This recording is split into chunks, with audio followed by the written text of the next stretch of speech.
we are down to our final example problem in this section. Here we go. Okay, so we have a log inequality, and we're using our log properties to solve. So the first thing we always do, you guys, is to combine our logarithms into one logarithm, which, if you see, I'm adding two logs together. So guess which property we're going to be using?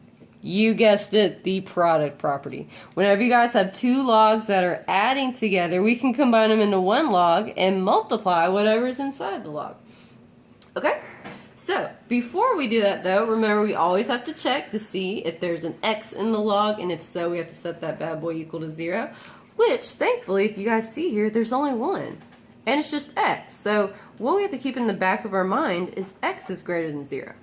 Okay, so that's what we have to check with when we get done.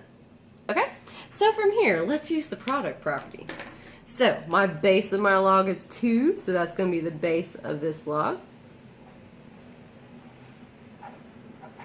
Okay, and all we're going to do is multiply these two numbers within the log together. So x times 2 gives me a 2x. Okay? Alright guys, let's keep going. So, when we have one log on one side, okay, you cannot drop anything down unless there's a log on both sides. Be careful, that's where the demon cats will get you.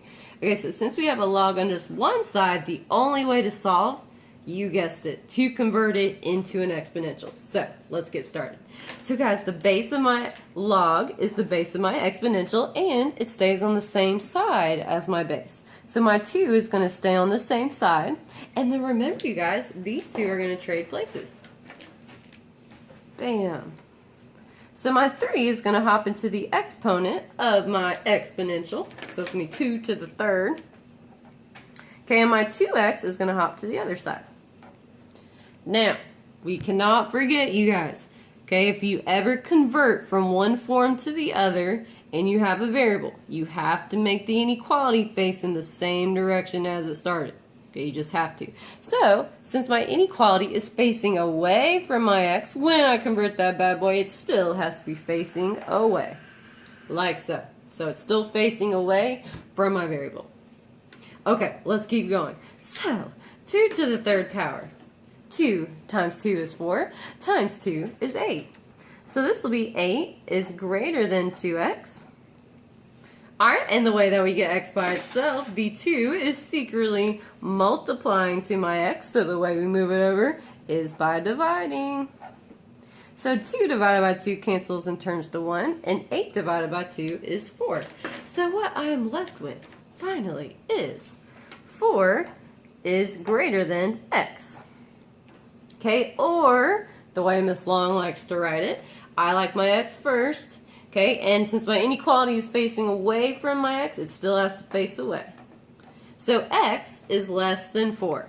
So, let's think about this. We have to make sure our x values must always, always, always be greater than 0. Always. So let's see if this could ever be less than 0. Are there things less than 4 that are also less than 0? Let's see here. 3, no, we're good. 3 is greater than 0. 2 is greater than 0. 1 is greater than 0. 0 is not greater than 0. Negative 1 is not greater than 0. Negative 2 is not greater than 0. So, this inequality has an opportunity to fail that, which is not allowed. Okay, so to save it, we have to put the inequality on the end. We have to throw on that lower bound. So to save it, we're going to say it's less than 4, but according to this, it also has to be greater than 0. Okay, so we're going to tack on our lower bound. That way it will never be less than 0. Okay, or if you're this way, remember, inequalities are the same way. So since it's facing to the left, it's still going to be facing to the left. Okay, and it'll look like that. So either of those are acceptable answers. Yay, that's it, you guys, for this section.